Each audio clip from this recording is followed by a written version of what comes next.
G'day friends and fans, welcome to Dave Talks Off Ukraine War Update for the 18th of March 2026. I know it's a special military operation, but as far as I'm concerned, it's a war. It's a war of words, it's an economic war, it's a quasi-quagmire of a military action, but no doubt Ukraine is too proud to admit defeat, won't settle for less than 1000% victory, and Russia doesn't know when to cut their losses either. But Ukraine is going to learn the hard way. Russia has a long, sour history of sore losing. Afghanistan's the exception to the rule, and that's because they realise that they can't defeat someone backed by their own allies. They realise that they got played for chumps by China, and the US was merely opportunists. But the Afghans were no longer Russian allies. They got bought out, not by America. They got bought out by India and China, and eventually they fought a proxy war over each other, and right now there's a proxy war in between India and China in Afghanistan, where Pakistan is now the Chinese ally and India is the quasi-Indian ally. Neither is really anybody's friend in world politics. It's a game of musical chairs, where when the music stops, you pick who's used. It's different. This time when the music stops, you pick whose lap you're going to sit on, right? And I know a lot of people are, particularly in Europe right now, thinking, you're Jew porn, America. But really? Come on, look around the world. Everybody is being played by the international banking cartel, right? As long as you worship money, there's no democracy, and you're betraying your own people for selfish gain. Every politician is a disaster, but Ukraine is worse than ever. And, there are things that Putin is resisting, which gains traction in the West. He's resisting the international banks. He's resisting the destruction of national identity. And he is resisting the misleadia mainstream media, which is always pushing the narrative Putin wants to conquer Ukraine, they want the Soviet Union, they fearmonger to sell more papers, they hyperventilate, they always exaggerate, they always, and this is the problem, it's Gen Z's to blame. You put Mr. Beast on a pedestal, and basically everybody now wants to be an immature YouTuber, just hyping everything, but eventually that burns out so fast, most people can't keep up the pace. But Mr. Beast is a phony with a huge industry behind him.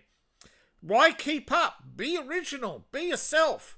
But we live in an age of decline and copycatting, and we live in a time where the truth doesn't matter.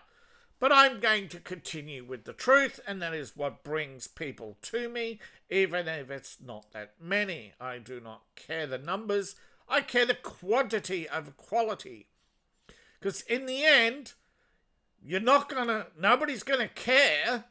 If you're just mass media slop, no one's going to care when you go. You want to make an impact and change people's lives? Be honest. And you'll see that it doesn't matter in the end, right? All that matters is that you are honest, and those few people you're honest with and true to, they will appreciate you more than 1,000 or 2,000 or 10 million sycophants would ever bring. And that's the problem. So many people are immature sycophants, and that's where we get war from, right? Immaturity. People who want to, just get one over on someone. And that's what Ukraine is. It's a sore point of world history. And the Ukrainians, instead of fixing their own country, decided to take it out on the ethnic Russians. And yet, normally, under any other circumstance, Europe would race to the defense of the oppressed minority. Of course, that's the problem, isn't it? They race to protect the Muslims, who were the instigators of trouble in Serbia, with the breakup of Yugoslavia and the Albanians in Kosovo.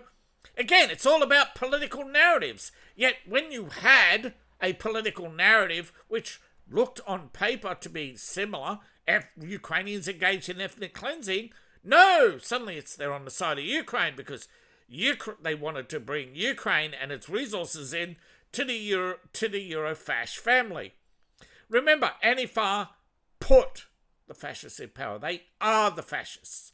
They're only playing the game of virtue signaling because the fascists lost the war. Right? Ukraine, if you go back to Spanish history, Antifa and the fascists fought each other. The Antifa lost and they joined the fascists because that's what they do when they lose. They suck up to power. All right, so as we go around the front, there's been a little bit of advancing on the front, not much, and really, it's a blink if you miss a moment. The Russians have advanced in Sumy. Again, it's just border clearing.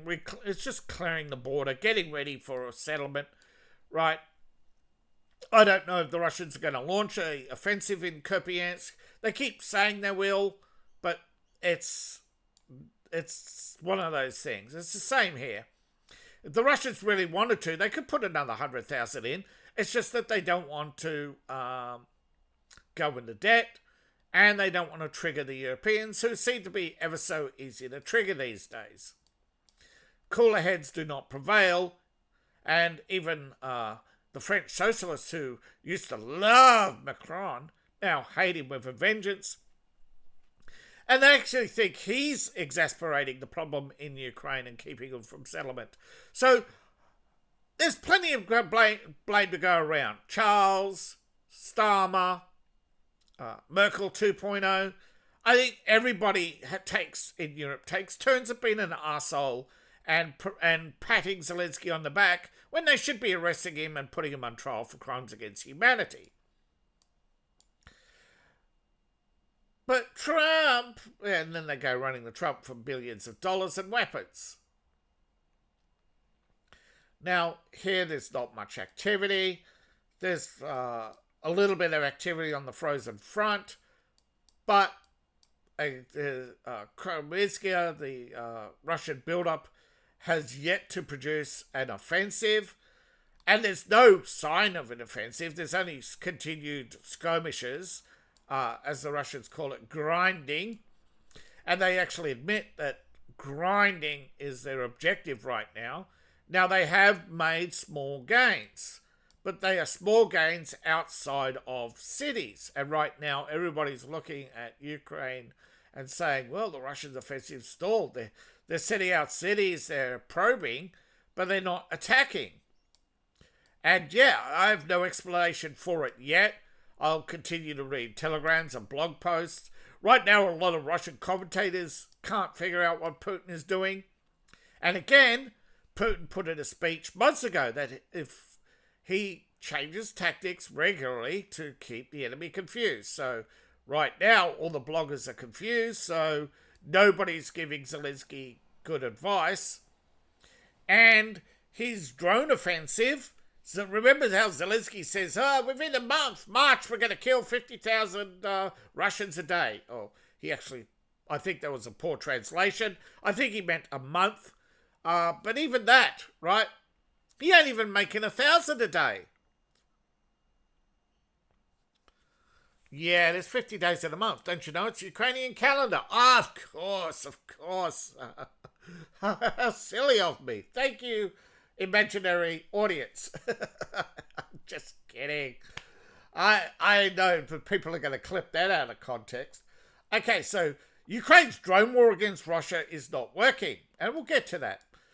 Russia's drone war against Ukraine, is also not working. We all know, right? Both sides have dramatically stepped up their air defenses, and that's the problem with protracted wars, is you actually improve not just your technology, but your enemies. Right? people are going to adapt. Monkey see, monkey do. Now this Orlov region,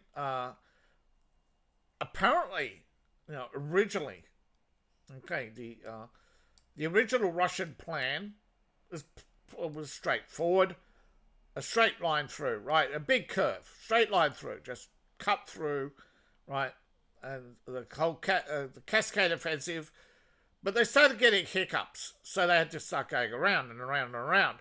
The whole point of the Cascade Effect is they invade here, come down here, and just come down the border, cutting off the Ukrainians. Come down the border, just often actually cutting straight through. They put, what is it? Was it Moscow Times? I think it was Moscow Times, explaining how the Cascade original plan, right? And so they had an army invade here, go through. But instead, all of a sudden, they just pivoted west, right? And what happened was, as the offensive at Kiev, the Russian general disobeyed orders and went into Kiev without air support or ground intel confirmation. And so they ran into an ambush. And then Zelensky, not Zelensky, he gets the credit because he was told to do it, to call a ceasefire, and then ever since to refuse a ceasefire. But sooner or later, all this is going to bite them on the ass, because at the end of the day, Europe is spending billions of dollars it does not have, borrowing money primarily from US banks, driving up the US dollar's value, which is destabilizing the world market more than anything else. But all the banks are now trying to pressure America to end the war in Iran, but really the war that's costing them the money is Ukraine, because there is no way Ukraine is going to pay its debts, nor is Europe, right? They all plan to just ditch the US dollar and go with the new Chinese system, but the new Chinese system can't stand up to scrutiny. China just had a big gold scam, and the government is furious. 5,000 tons of gold, right? No, 5,000 ounces of gold, sorry, was transferred.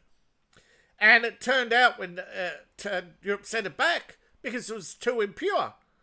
The Chinese purification, they're all signing each other off on certificates, but the gold wasn't pure. It was way overweight. It was laid. It was all gold is impure, but it had only been through 2 stages of purification. Now, 99% pure gold takes a lot more processing than standard gold. That's partly why gold is so expensive, is the cost of purification. But yeah, Europe won't. See, China's trying to settle its debts in Europe to buy it off, right? Because Europe needs cash for war. So yeah, China's paying Europe, but not America. This is the carrot and stick approach of world politics. But right now, Russia is playing the game too, right? They are launching as I said, they got the Yolka drone. They tested it, and already within weeks on the battlefield, it's made a huge difference. A huge power play is now in a race to see who can beat whom to drone swarms and defense against drone swarms, because everything now that happens in Ukraine happens in Iran, and the bankers are unhappy because the speculators would normally borrow large sums of money, buy up oil, force the price to $200 a barrel, and then eventually the war would peter out. But it's not happening, and the profiteers are upset because Trump has undercut them. He's not playing their game.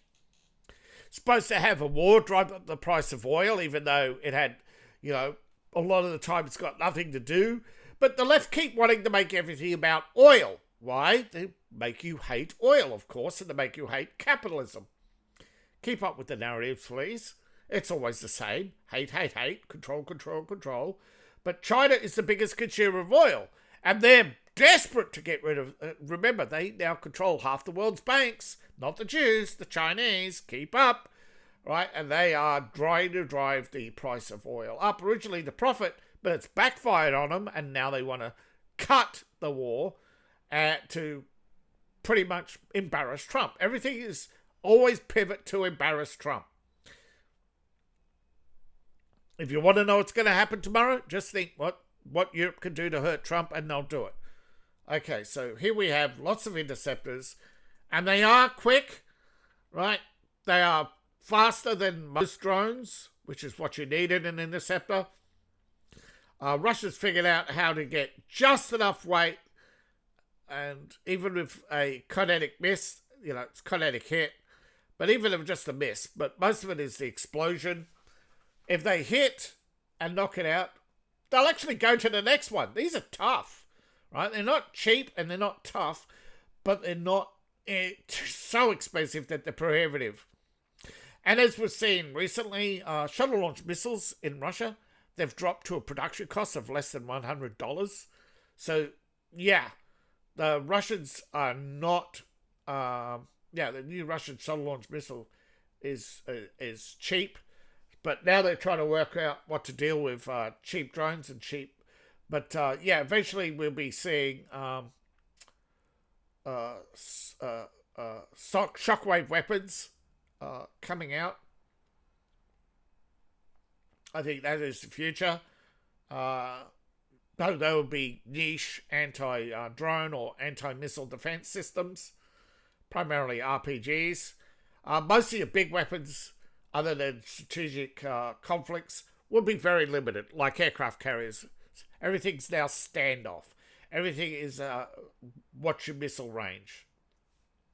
So you can see the Russians through various organizations. This is it's a Rubicon.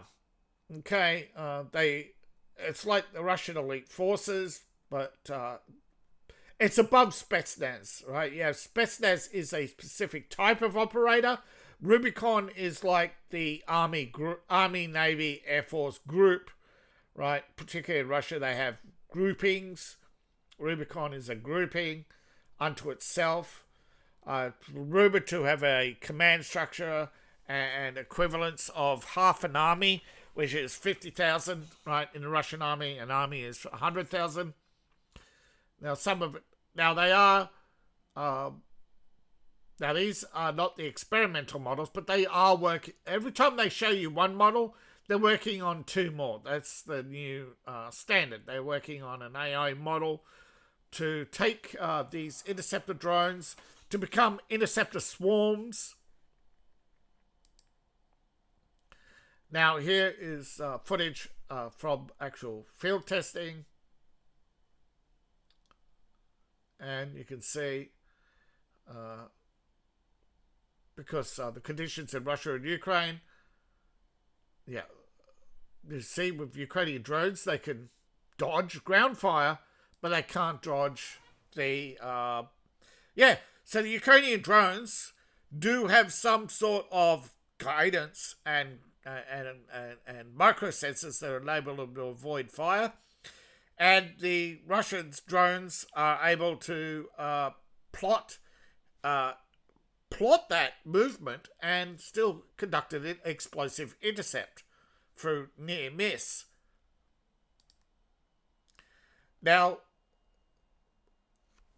recently, NBC claimed that Ukraine no longer has a Nazi problem because Zelensky is Jewish and he depoliticized the Azov battalion. Yet, the same people are still in charge. Nothing has changed since 2022.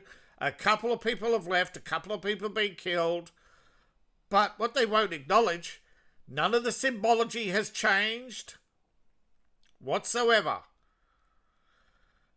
Now, I would like to distinguish the difference between there are different policies, right? And Ukraine claims to have rights and protections of all Jews, that they've removed anything that, for the Waffen SS days. They love to tell you how far-right groups used to operate, and they even reference themselves. So when you're talking about Ukraine, right? They claim that Putin is destroying the Ukrainian Jewish communities. No, the Ukrainian Jews fled Ukraine. And they're mostly in America and Canada pushing for this war. Zelensky's pushing for this war. None of them fight this war. Zelensky gives Charles an iPad showing the Ukrainian battlefield and airspace situation. So, what I do, basically, an iPad. Oh, we give one of the world's richest men an iPad. As if, yes, here's an iPad with the battlefield situation. Your Majesty. Oh, jolly good. Do I get a live stream of some executions and some explosions? Nah. Okay. So, again, Ukraine is gloating about being a war profiteer and profiting off war, putting out propaganda. Now, the real war is going on behind the scenes, a financial war. Okay, European Commission wants to release $90 billion for Ukraine, but the loan is being blocked. Now, European Commission says they're going to unblock that loan by Friday. Now, Viktor Orban said, no, we want that pipeline inspected and reopened, and now the sanction package has dropped the Juba pipeline from EU sanctions, and references to the $90 billion loan have been dropped from your statements. So what's going to happen? As I said yesterday, I believe they're now going to break up that package as individual loans from individual banks to individual Ukrainian institutions and bypass the European Commission because, remember, the European rules are so subjective and they can, if they can't do something as a collective, they can still undertake individual action. So this whole EU, it's bipolar, okay? If they can't beat you in the polls, they take you to court. If you beat them in court, they reinstigate the same policies in the next election. And we're now up to 45 dead Alternative for Deutschland members killed in violence this year alone by the Greens. But no one will take the Green Party down for terrorism. But remember, we've got to protect... Remember, Britain has to protect Ukraine, its culture, and because it's Europe's future. So, yeah, again, this false Christianity. Now, Viktor Orban wants to protect Hungary and Hungary's future and Hungary's culture, and they call him a Nazi. But when this Nazi wants to protect Ukraine's culture and future and wipe out all the Russian history because Ukraine didn't exist, it was a break-off of the Russian Empire, okay? It was Ukraine.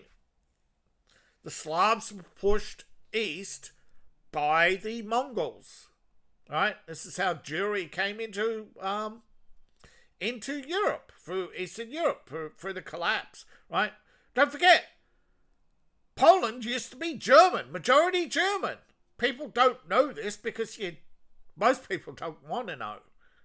Okay, so as you can tell, Iran is taking, and Russia, of course, standing up for Iran. In some respects, America is criticized often for not standing up for Mexico.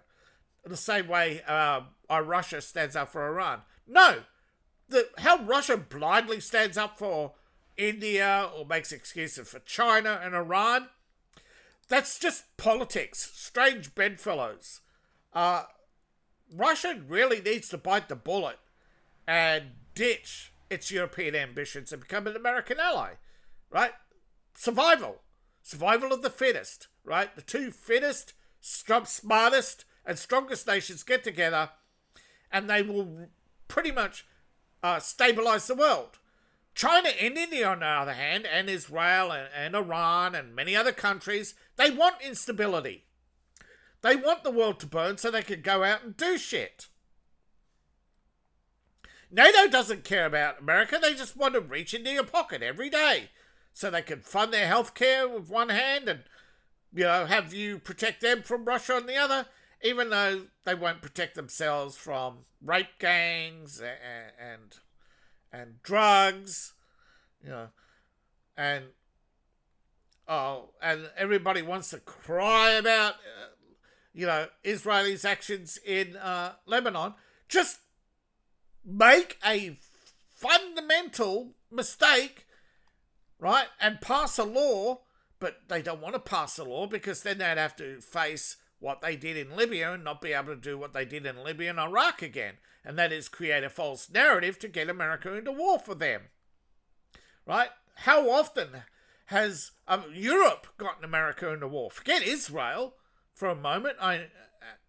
Most of your wars are from Europe, and probably through Israel by proxy, but they just so self-defeating.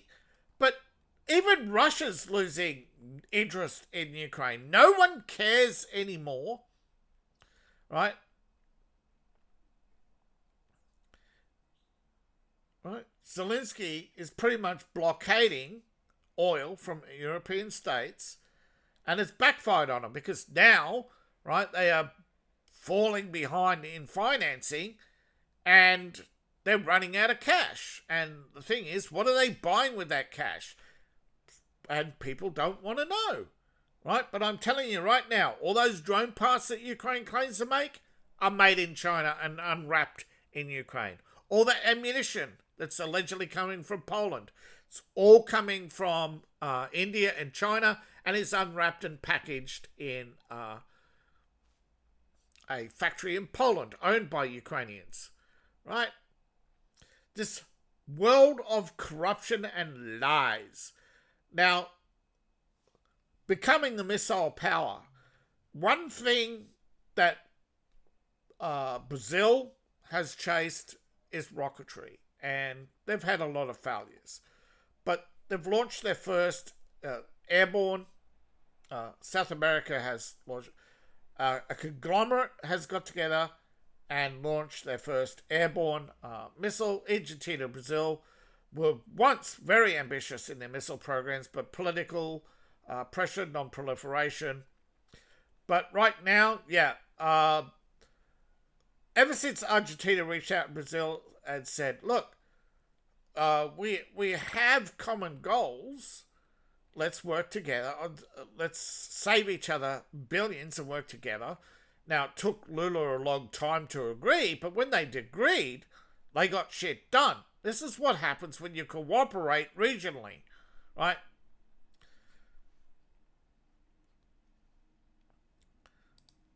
Now, I am always about regional power over world superpower, right? I don't like the idea that we have superpowers competing for world dominance, right? Where China will create an interconnected economy and then drag everyone down. No, it doesn't matter who you are. If you complain about American imperialism, complain about Russia, China, India, because they do exactly the same. It's all power politics. You either have a side or a position. You can't have both. Stop acting. The left acts like they have a position. No, they have a side. Ukraine acts as if they have morality. They don't. Now, Russia considers themselves liberators, and Zaporizhzhia is nothing. It's a dot on the map, and again, it just shows you that people don't want to listen to Russian news. But where's the map? Where's the update on this battlefront? And Ukraine doesn't care. Ukraine doesn't know. Ukraine doesn't want to know. Ukraine doesn't want to stand up for itself against its own government. That's why they've had 7 successively bad governments that have kept them at war or in a state of conflict since the fall of the Soviet Union. And they don't realize that is the reason why they are broke. But they are purposely kept broke, kept in the dark, and kept fed nationalistic propaganda about threats to the nation when the biggest threat to the nation is they keep electing foreigners, just like Britain, just like most countries. Stop importing. Stop. India complains about British rule still.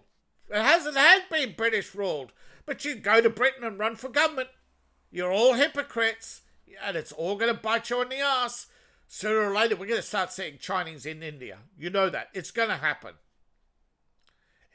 China's building up the courage to take on India. I don't know why China needs to build up to war, but I think it's inevitable. China is facing economic ruin, just like Ukraine was facing economic ruin, and thought that it could solve its problems by attacking another ethnic group. And yeah, Russia took the bait and invaded. It took them 10 years, but because the rest of the world did not care about ethnic Russians. So Russia decided it's not going to care what you think. So until you start caring and pushing your congressman to say, I don't care who's the obstacle. You tell them, right? No more foreign aid, no more American protection, no more, right? You use the carrot and the stick. You want US funding, you want to rebuild your country, right? You're going to have to accept the fact that these ethnic Russian states don't want to be Ukrainian anymore.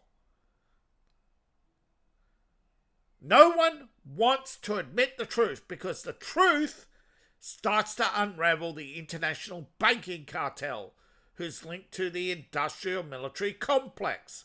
Until you take all the profit out of war, you're just going to delay the inevitable, and that is World War III. Because you all know, sooner or later, the psychopaths get their way because you won't stand up to them and stake to a position.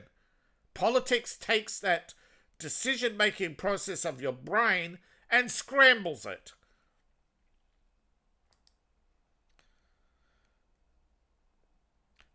Thank you for watching. Please like, share, subscribe. Please support the channel and support me on Ko-Fi, Patreon, buy my books, buy my merch. I appreciate each and every one of you. See you in the next video.